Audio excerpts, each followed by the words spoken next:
Hey there everyone, Mazrock here, and today I want to go over Mythic Plus tanking tips. Just a little bit of housekeeping before we get really started here. If you do like this type of content, please like and subscribe. If I do miss any tips that you guys think are super relevant, please let them know in the comment section below.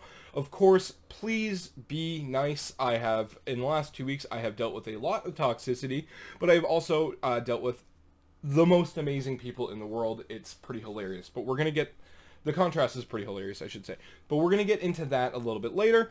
And of course, I stream on Twitch every Tuesday, Thursday, and Saturday if you guys are interested in coming by and seeing that, asking tanking questions and things like that.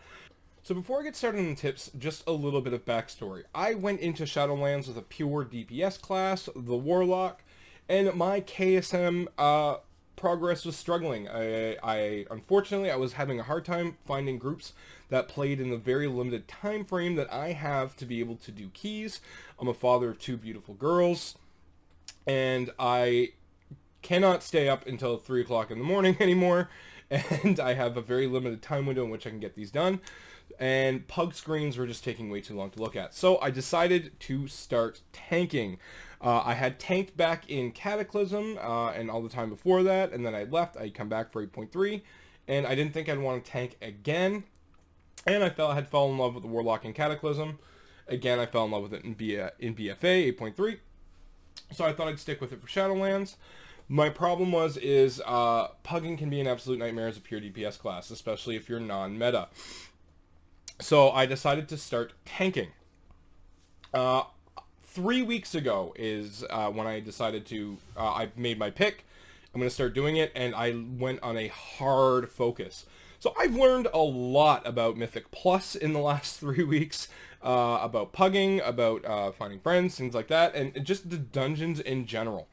And I had asked around for tips on, what do I need to know, this and that, and I learned a lot. So in this 3 weeks, I'm going to just throw out all of the information that I was told, that I think is great, but at the same time, things that I learned along the way that no one really tells you.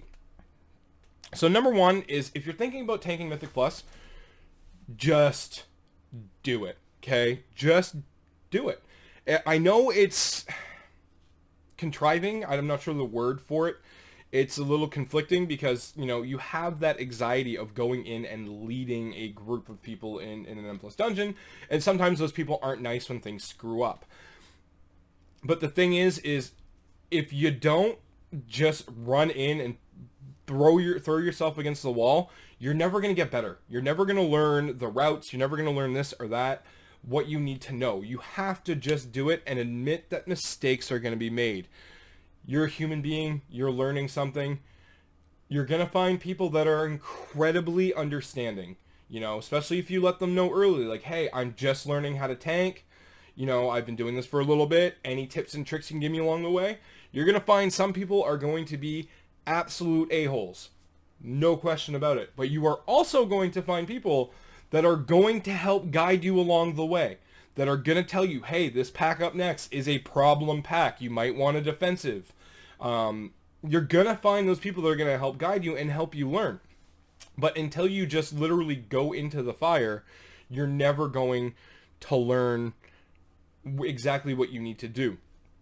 So with that, that's the most basic generic one. Just do it, right? One of the things I did before I started tanking is I downloaded the Mythic Dungeon Tools, and I spent about 2 hours on it. Now, I already had a decent grasp on the dungeon maps themselves. I had done quite a few of them, up to, 13s, 14s, 15s on the Warlock beforehand. So I already had a good idea, but I spent about 2 hours learning MDT, going through it, playing with it, downloading routes, fiddling with it, messing with it, going into, heroic keys or low-level mythics, just to literally not care about what's happening and just get the map down. If there's a pack that I'm going through, a route that I'm like, I don't know where this one is, like you can't picture it, I would go into the dungeon on Mythic 0 or whatever, heroic, because it's a 30-second queue, and just kind of learn where it is. and be like, okay, and then that way you can get your routing down. So spend a couple hours, learn Mythic Dungeon tools, learn your map resources. I mean, there's Icy Veins, there's Raider.io, Dratnos has a bunch. There is a lot of places that you can get quality content that's going to help you improve your game.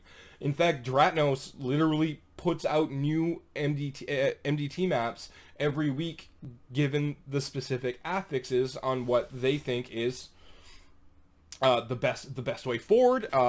Which pack is the most problem pack on Fortified, but on a regular week isn't that terrible. Do you want to skip it on Fort weeks with, let's say, a Necrotic or things like that? All of those things work out. So spend a couple hours and learn MDT. I'm telling you, it will absolutely come in handy. The next one is learn on any affix. Just because people say the affixes this week suck and they're terrible, that's actually a better time for you to learn how to tank. When I started M+ and, 10 pluses and things like that, I threw myself into the fire. Literally, the only time I was doing low keys for tanking was just if I needed something else, like the routing and stuff. When you get to +10, you already want to know MDT a little bit. You want to have your head wrapped around there, so then that way you're not tanking other people's keys that you're pugging or things like that. M0s and things like that are the perfect, low-level keys are the perfect learning experience, and then you can just scale that up. But it's the perfect learning experience for the routing and stuff. But I learned on the crappiest affixes there is. There was like Necrotic, Bursting, a bunch of stuff, and people were like, oh, these are terrible push weeks, and no. This is where I learned to tank. Going into this week with Sanguine and Quaking, my life as a tank has been infinitely easier because I've learned all of the hardest things to do in the crappiest moments. It's kind of like, Goku wearing weighted clothing or training in suppressed in extra gravity to be able to come out and be stronger, faster, blah, blah, blah, blah, blah. You can do the same thing. So don't let the affixes scare you. Just jump in and do it. Learn to kite on Necrotic. If there's ever a time you're going to learn how to kite as a tank, it's on a Necrotic week. Because you are forced to learn how to do it or die. Like, that is literally it. And going in Necrotic, my stacks were going really, really high, really, really fast. It taught me how to kite and how to kite properly and early. So don't let the affixes scare you. In fact, shift your mentality over to it's a challenge that's going to make you much better when the affixes are a lot easier. In fact, Sanguine this week isn't the most fun, but is going to teach you a lot about mob placement. In fact, Sanguine Depth's Sanguine is really, really good for this because especially on that last gauntlet where you're fighting Call, you can't have the entire floor filled with Sanguine if you're expected to advance.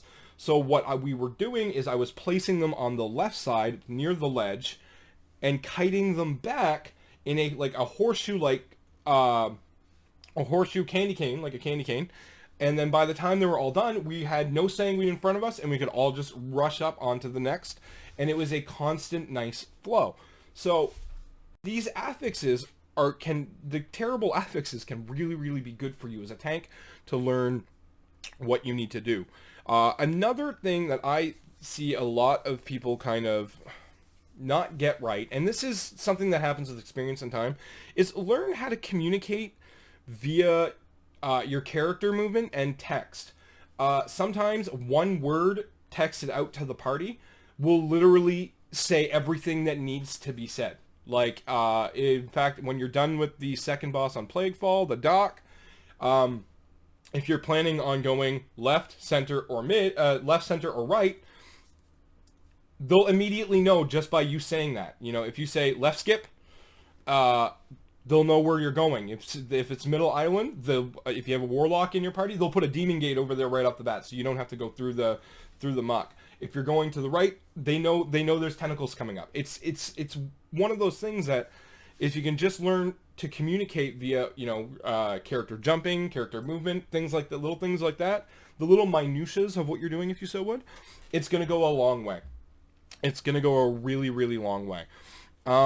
one of the other things that I've learned to do, I think Quasi said this, and he was a really, really good idea. He's got an amazing channel for tanking, is make friends, man. Make friends. If there's someone that you just absolutely loved to run with in a pug group, that you were kind of going along with, you know, you tried out a pug and you went, and like two of the guys or girls, sorry, the two of the people were really, really awesome, add them on Battle.net.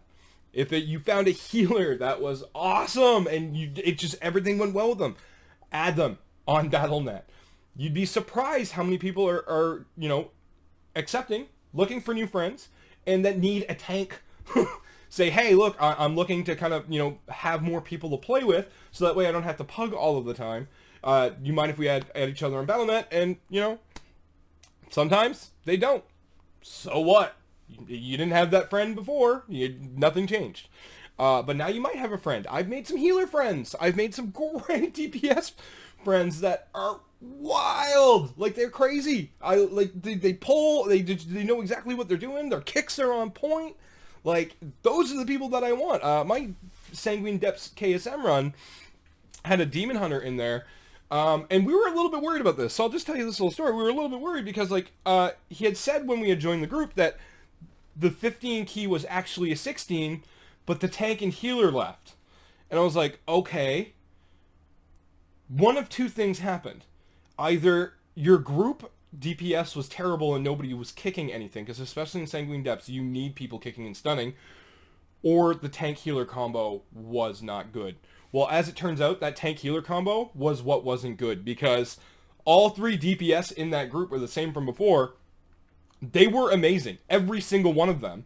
And we went in with my tank healer combo, myself and the healer that was running with me, that has been running with me a lot, and we crushed it. Like, we crushed it. We had one wipe, which was literally just a bad kick after a bad... It was a bad pack after a bad pack on the gauntlet, and I just didn't have anything to deal with it. And I just think it was just kind of a little bit of a bad CD prioritization from a couple of people, which happens because sometimes you just have to blow everything to get past stuff. It's going to happen. But literally one wipe cost us 30 seconds, but we still timed it with more than enough time to spare. I think we were like a second or two over plus doing it, which was fine. And no one was above eye level 220 in that group. Like, you know what I mean? It's not like we were all like rip-roared and ready for plus 20s. We were all just within the range, knowing what we're doing. And that's how it works, man. That's how you have to kind of approach it. So I added that Demon Hunter, and I tried a couple of the others, but a couple of others said no. I was like, hey, man, if I ever need a DPS, I'll let you know. You're killer at what you do. And I think he ended up with like a 6.4k, like a 6.4k overall. So, excuse me. So that's one thing. Make friends, man. Just add them on Battle.net. If you get rejected, so be it. You didn't have them as a friend to begin with, and chances are you're never going to see them again because there's way too many people that play this game. And I say way too many, there's not enough. So now we're going to go over to tank choices. Those are kind of all of the basics that everyone can get, everyone can understand, and move forward with. Now we're going to go into a little bit more specific. Pick the right tank for you. Play around with them. Right now, as of shooting this video, Vengeance Demon Hunter is still the meta. They're still the kings of the super high keys. Does that mean you need to absolutely play a Vengeance Demon Hunter? Not at all. All tanks are viable. All tanks are good. All tanks can shoot for 24s if they want right now, or more if you're better than those people. But if you're playing a Vengeance Demon Hunter and you hate the class, you're not going to be good at it.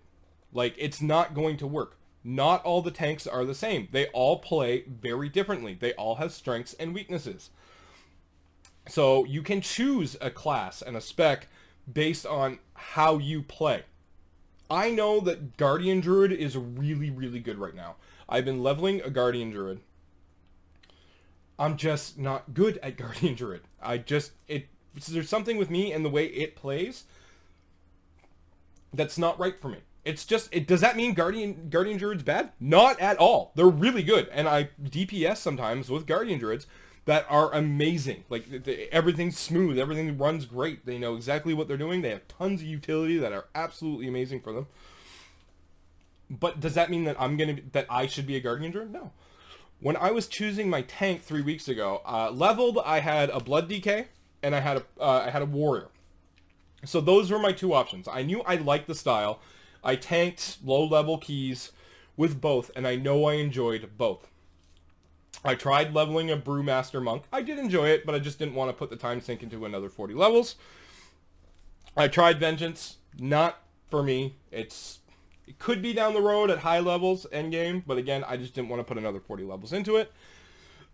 I had a Druid that's mid-50s, and I had a Paladin in mid-50s. Neither one of them were the right fit for me. So I seriously debated for a strong week between the Warrior and Blood DK, and I ended up with the Warrior. Now, what kind of coincided with that was the reprisal buff on the Warrior was everything I needed. That buff on that Legendary was literally how I wanted to play my Warrior to begin with, and that Legendary just allowed it, and it went so well.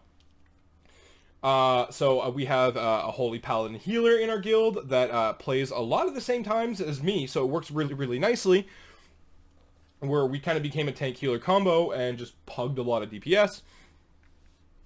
And man, things went so smoothly. I picked the Warrior and I fell in love with it.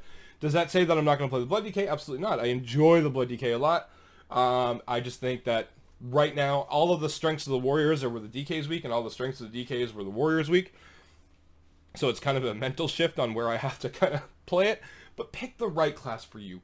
We've had, it's just, you're going to be good at the class that you love to play. If it's a Blood DK, play it. If it's a Warrior, play it. And who cares? If you're not the meta, you know what's going to happen? You're going to get rejected from a couple of groups because you're not a Vengeance Demon Hunter at the moment. But you know what? Tanks are in insanely high demand, and most people don't give a crap because they've been waiting 45 minutes to run their goddamn key. So, they're going to take the first tank that comes along that is capable. So if you have enough eye level, your IO does not need to be as high. They'll ask for like a plus 12 or 13. They'll be like, yeah, you got to have like a 1200 IO to get into this key. But if you're a tank, yeah, we'll take like 900. Yeah. We're tired of waiting for 25 minutes to run the key. I just want to run the key. Even if it depletes, whatever. At least something is happening. I'm playing the game. So, just play the right class for you. And who cares about the meta, because you're in such high demand anyway that you're going to have fun. So now that you've chosen which tank is your best fit for you, and you're geared, you're good to go, you're ready to run plus 10s, you've looked at your MDT routing, everything's good, you got to pick your Covenant, okay? Some of the tanking specs, they have one Covenant that's really good and the rest are terrible. Some have options. Like for example, Warrior is good all around. I'm not going to comment on the other ones that I don't know, but Warrior is good all around. If you pick Kyrian, Night Fae, Venthyr, or Necrolord, you're going to have 3 different styles of gameplay depending on which one happens. So test out the Covenant abilities, test out which one's better with you. If you're struggling with kiting, Kyrian might be better for you.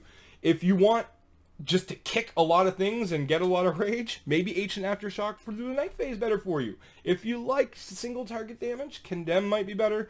And if you like helping out your DPS, Necrolord might be better.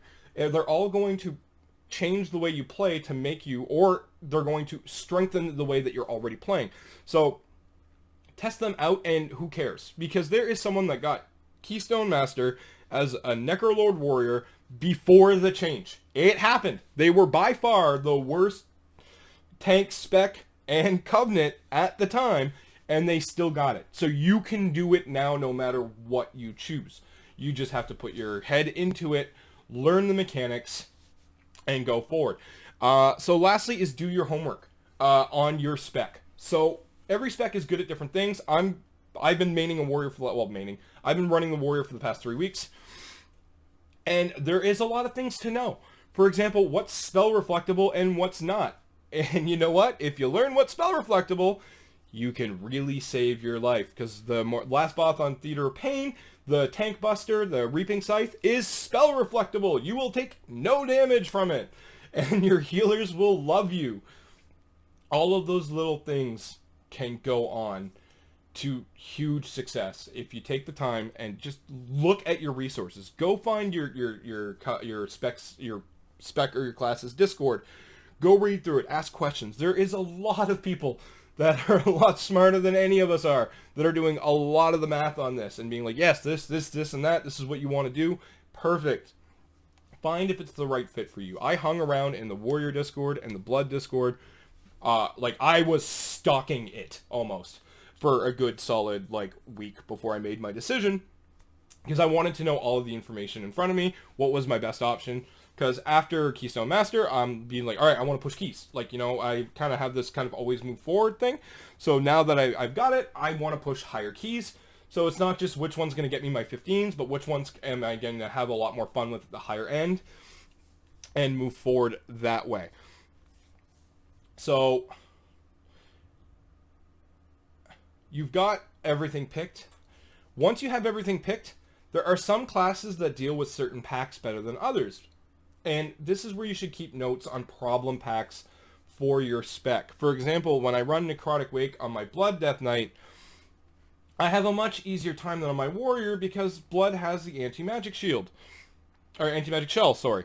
So they can just negate a lot of the magic damage that's just barreling in on them almost every pack. Because, I mean, if you spec into it, you can have it every 45 seconds, but still every minute is great for that sort of thing.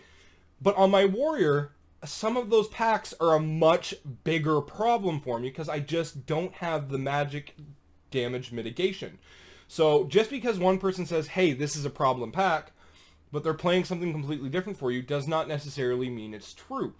Because you might have better ways to mitigate it than other specs and classes. So as you're running, keep notes on which packs you died on, which packs you got really, really low on, and you'll notice a pattern emerge on which packs you're gonna want defensives for, because you always end up at like 10% HP and your Holy Paladin has to lay on hands you every single time you get through that pack. Well, say if you know you've got that pack coming up, save your big defensives for it. And with that, you're gonna start learning how to make everything go smoother and how to go better. So aside from that, like, that's really, I mean, I know this is probably a little bit longer of a video than what I'm kind of used to running here, but those are a lot of my tips that I've learned in the last 3 weeks. Oh, and last one. Be nice. Man, being nice goes such a long way. I've dealt with so many toxic people in the last 3 weeks, but I've dealt with, like, some of the most amazing people. You know, we'd run a Plaguefall 15, and a mistake would happen. Sometimes it's a DPS, sometimes it's a tank, sometimes it's a healer. I mean, we're human. Whatever. Things happen.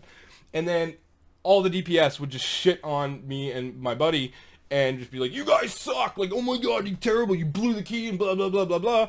And then we get into another 15 with DPS that knew what they were doing. And we timed it with like 7 minutes to spare, 6 minutes to spare. And literally nothing changed. The route didn't change. The tanking didn't change. The healing didn't change. Nothing changed. Just the people that were doing it changed. So, mind of a goldfish and skin of a rhino is something someone told me a long time ago. Is just let it bounce off you and forget about it. Like, just, if you have a bad pug, just ignore them. There's so many people that play this game, you're never going to see them again. Like, the chances of you getting into another pug with them, or even remembering their name, like, that's the thing. Like, I'm thinking of these problem pugs that I had, people that insulted me or things like that as I was going through. I don't even remember their names anymore. I remember there was a Death Knight once. Oh, okay, there was a Death Knight once.